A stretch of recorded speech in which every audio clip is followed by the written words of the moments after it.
Hai. Ini dengan kostum yang sama, mumpung lagi ada waktu, saya bikin konten.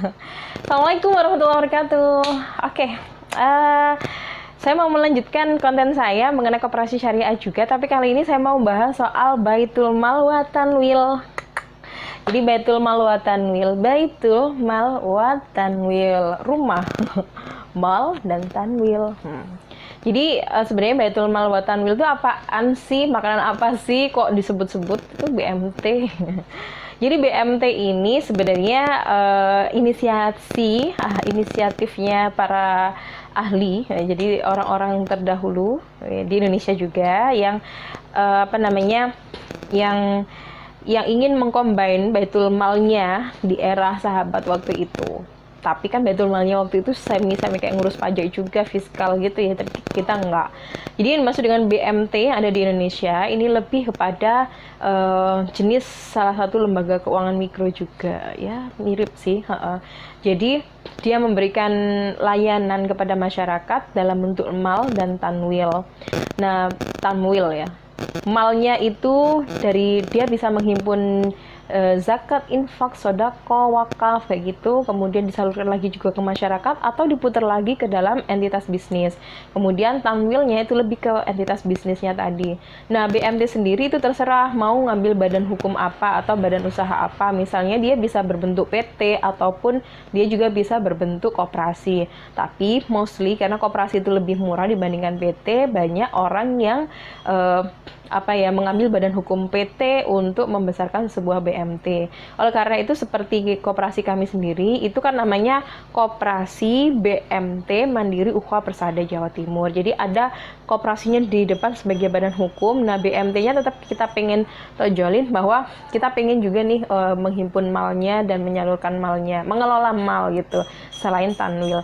Tetapi dalam perkembangan selanjutnya muncul juga peraturan bahwa ada bakso, siapa yang mau? Ini lagi bikin di rumah ya. Ini koleksi saya. Siapa mau buku silahkan. Oke, itu tadi ada ya ini bakul bakso nggak apa-apa ya. Oke, jadi siapa yang mana tadi ya? Oke, jadi Baitul Mal wa Tanwil. Tapi sekarang ada peraturan baru bahwa kita nggak boleh meskipun koperasi terus menghimpun kayak gitu tanpa ada izinnya, seperti LAS ya, lembaga amil zakat itu punya izin tersendiri dan izinnya ketat, sehingga sebuah koperasi BMT yang ingin menghimpun dan mengelola dana mal itu sebaiknya bekerja sama dengan lembaga amil zakat atau badan amil zakat nasional kayak gitu. Itu jauh lebih aman ya, jadi daripada harus ngurus perizinan baru dan semuanya. Kenapa kalau kita bisa bekerja sama, kenapa harus sendiri-sendiri kayak gitu. Oke, kalau pengalaman saya sendiri, saya bekerja sama dengan Inisiatif Zakat Indonesia atau IZI dalam mengelola zakat kayak gitu. Nah, sekarang ini yang mulai berkembang lagi adalah pengelolaan wakaf tunai.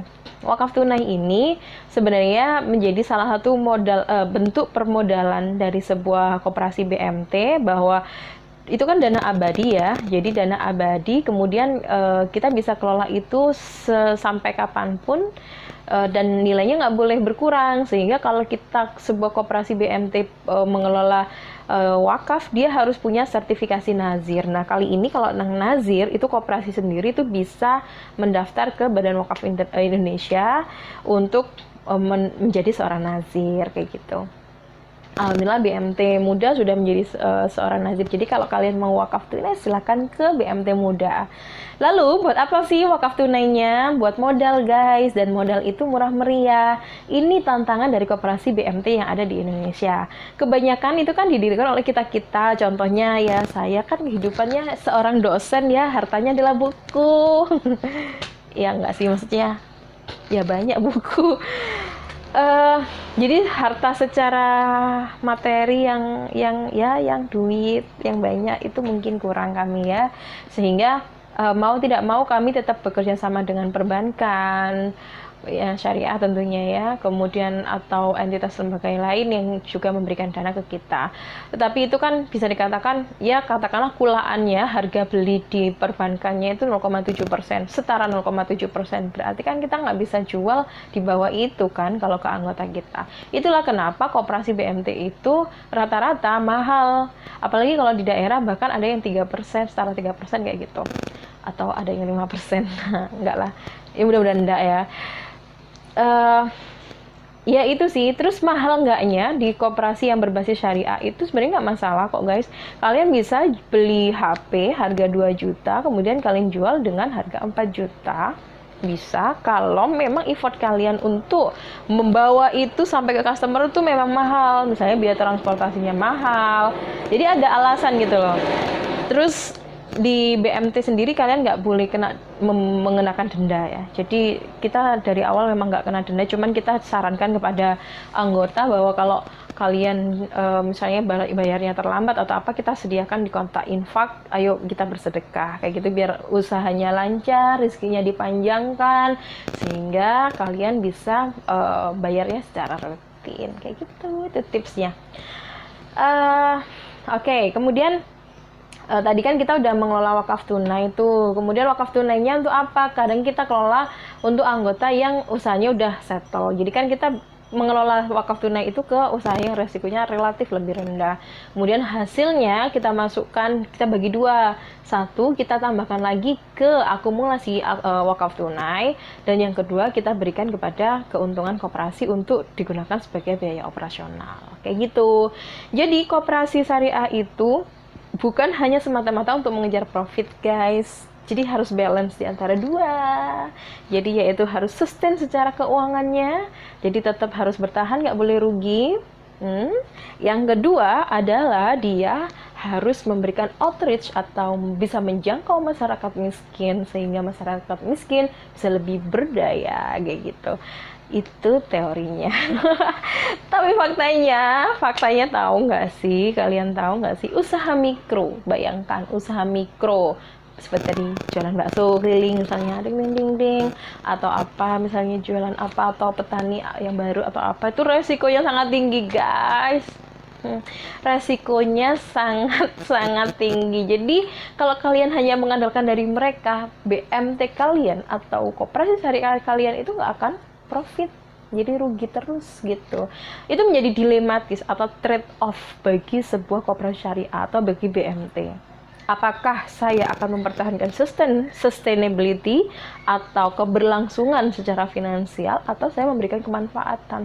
Harusnya dua-duanya jalan, tapi faktanya itu menjadi trade off, mana yang lebih berat.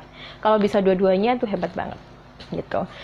Jadi awalnya kalau kita menggunakan dana dari perbankan yang harus ngangsur per bulan ini, penerima dana ini, anggota pembiayaan kita itu harus yang sudah aktif, yang bagus. Nah yang aktif, yang bagus ini kan nggak mungkin startup, nggak mungkin usaha mikro yang baru merintis, atau yang dikelola oleh orang yang kurang beruntung. Iya kan? Tapi adalah orang-orang yang sudah sustain secara usahanya udah bagus, udah dikelola dengan baik gitu. Sehingga kita bisa ngangsur juga ke bank secara bulanan gitu. Jadi jangan disalahin gitu, itu curhatan. Nah oleh karena itu kita mulai berpikir, apa ya, kenapa kita nggak optimalisasi malnya atau buat BMT atau koperasi yang memang di bawah naungan yayasannya lebih besar, mereka udah punya duluan baitul malnya, kenapa nggak dana itu juga diproduktifkan di baitul tanwilnya, di koperasi syariahnya. Nah itu bisa digunakan untuk dana-dana kepada masyarakat yang kurang mampu kayak gitu. Jadi begitu ya guys, BMT, cara kerja BMT. Jadi kalian BMT itu memang ya sekilas itu seperti koperasi syariah, tetapi dia juga punya kegiatan-kegiatan di Baitul Mal kayak gitu.